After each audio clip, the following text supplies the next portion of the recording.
ગૌમાતાની હત્યા કે ગૌમાતાની તસ્કરી કરનારને અમે ઉલટા લટકાવીને સીધા કરી દઈશું. આ વાત ભારતીય જનતા પાર્ટીના દિગ્ગજ નેતા અને દેશના ગૃહમંત્રી અમિત બાબાની છે. શબ્દો ઉપર નજર કરું તો આપણને લાગે કે ના વાત મુદ્દાની છે, પરંતુ ભારતીય જનતા પાર્ટીની વાસ્તવિકતા ઉપર નજર કરું તો 25 વર્ષના ઇતિહાસમાં આપણે જવું પડે કે ભારતીય જનતા પાર્ટી માટે ગાય એ મત માગવા માટેનું એક સાધન બનાવ્યું હતું અને હિન્દુ ધર્મની મોટી સંખ્યાને અભિભૂત કરી અને મતો બટોર્યા. ગુજરાતની અંદર છેલ્લા 25 વર્ષની અંદર ભારતીય જનતા પાર્ટીએ ગાયના અસ્તિત્વ ઉપર સવાલો ખડા કર્યા અને ક્રૂર અને નિષ્ઠુર વ્યવહાર કર્યો છે. આપણને સૌને યાદ છે કે ગૌમાતા માટે ભારતીય જનતા પાર્ટીએ વાતો કેવી કરી હતી અને વ્યવહાર કેવો કરી રહી છે. ગુજરાતની અંદર 1400 જેટલી ગૌશાળાઓ છે.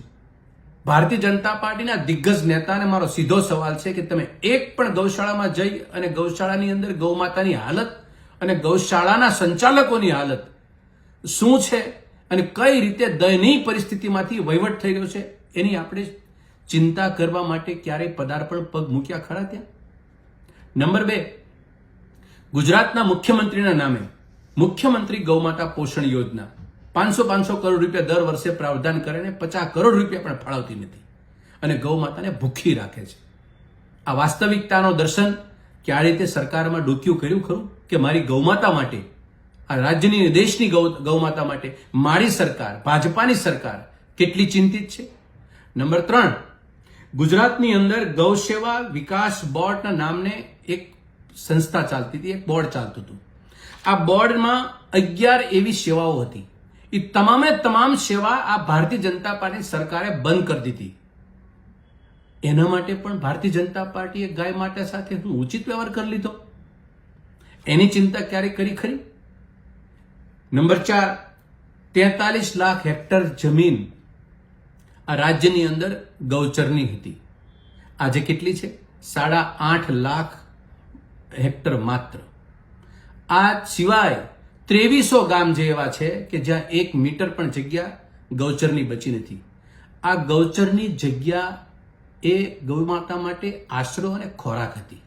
આ આશરો અને ખોરાક છીનવી લેવા માટે આ કયા પ્રકારના ભારતીય જનતા પાર્ટીના આખલાઓ અને એના દોસ્ત હતા, એના ઉપર પણ ભારતીય જનતા પાર્ટી વિચારે સમગ્ર દેશ અને રાજ્ય તો જાણી ચૂક્યું છે. 5મી બાબત, 200 કરોડ રૂપિયાનો ફંડ ફાળો ભેગો કર્યો. કોની પાસેથી? જે ગાયની કતલ કરી અને માંસનો ધંધો કરે છે એવા લોકો પાસેથી. અને એ લોકો પાસેથી ધંધો કરવો એટલે સામાન્ય સમજ તો એવી થઈ ગઈ કે સીધી રીતે ગાય કાપતા નથી, પણ આડકતરી રીતે ગાય કાપીને એના ફંડ લઈ અને ચૂંટણીઓ લડવી અને જીતવી અને સત્તા મેળવવી. આ ગંભીર વિષય ભારતીય જનતા પાર્ટીને જવાબ આપવા માટે પ્રેરિત કરે છે. 5મી બાબત, 2023ની અંદર જીવતા પશુઓને એક્સપોર્ટ કરવાનો મોદી સરકારે કાયદો બનાવી નાખ્યો. આપણને કોઈને ખબર ન રહી. આ દેશના સાધુ, સંતો, મહંતો, પીઠાધીશ્વરો, વ્યાસપીઠ ઉપર મોટી મોટી વાતો બોલનારા લોકો પણ મૌન થઈ ગયા. કોઈ શબ્દનો પ્રયોગ કર્યો કે આ ગાય માતાને વેચી અને વિદેશમાં મોકલી અને આપણે ધંધો કરવાનો? આ સરકાર કઈ ટાઈપની? માંસનો તો ધંધો કરવા દીધો, પણ ગાય માતાઓને વેચી વેચીને ધંધો કરશે? એના માટે સીધો અર્થ એ થાય કે તમે દેશમાં ગાય કાપો અને વિદેશમાં મોકલી ન્યાય કપાવો. આવા વેપારીઓને ઉભા કરીને ભારતીય જનતા પાર્ટી શું સિદ્ધ કર્યું? હિન્દુઓના ઠેકેદારો તરીકેની વાત પબ્લિક વચ્ચે કરવાની, મત મેળવવા માટે કરવાની, એને ઉગ્ર બનાવવાના. અને હિન્દુઓનો મોટો સમૂહ તમને મત આપી જાય, ગાય માતા સાથે શું વ્યવહાર કર્યો? ક્રૂર અને નિષ્ઠુર. આ પરિણામ છે.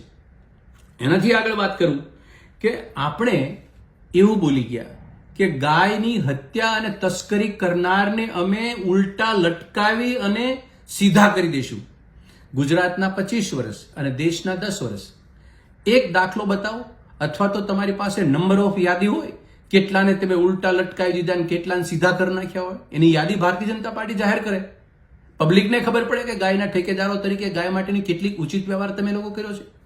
વાસ્તવિકતા એ છે, ગાય આજે અસ્તિત્વ માટે લડી રહી છે. ગાય પોતાના પોષણ માટે લડી રહી છે. ગાય પોતાના જીવન માટે, એના બચ્ચાઓ માટે લડી રહી છે. ગાય પોતાના આશરા માટે લડી રહી છે. અને ગૌમાતા માટે આ દેશની અંદર 4 મઠ પૈકીનું એક મઠ, જ્યોતિ મઠ, એના શંકરાચાર્ય અવિમુક્તેશ્વરાનંદજી કહે છે કે ભારતની સરકાર ભાજપાની સરકાર ગાય માટે ખૂબ મોટી વાતો કરી અને અમારી ચેલેન્જને સ્વીકારે, ગાયને રાષ્ટ્રમાતા તરીકે જાહેર કરે અને એ રાષ્ટ્રમાતા જાહેર કરશે તો આ તમામ પ્રશ્નોના સવાલના જવાબ એમાં પડેલા છે. કોઈને તસ્કરી કરી શકે, ન કોઈ હત્યા કરી શકે, ન ગાય સાથે કોઈ અનુચિત વ્યવહાર કરી શકે, ગાયના પોષણની ચિંતા ન રહે, ગાયના આહારની ચિંતા ન રહે, ગાયના આચરણની ચિંતા ન રહે. ગાય માટે પૂજ્યભાવ જોવાની માનસિકતા હિન્દુ કલ્ચરમાં પડી છે, એ જાગશે અને વધુને વધુ ગાય માતા પ્રત્યે લોકોનો ભાવ પ્રેમ ઉભો થશે.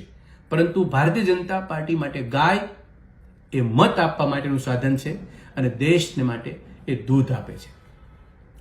કરુણતા ભરી વાત છે, પરંતુ રાજસત્તાએ ગાય માતાની જે દશા કરી છે એ દશા કરનારા લોકો ઉલટાનું ગાજવાર છે અને જાહેર મંચ ઉપરથી બોલે છે ગાયની હત્યા કરનાર કે તસ્કરી કરનારને અમે ઉલટા લટકાવી દઈશું.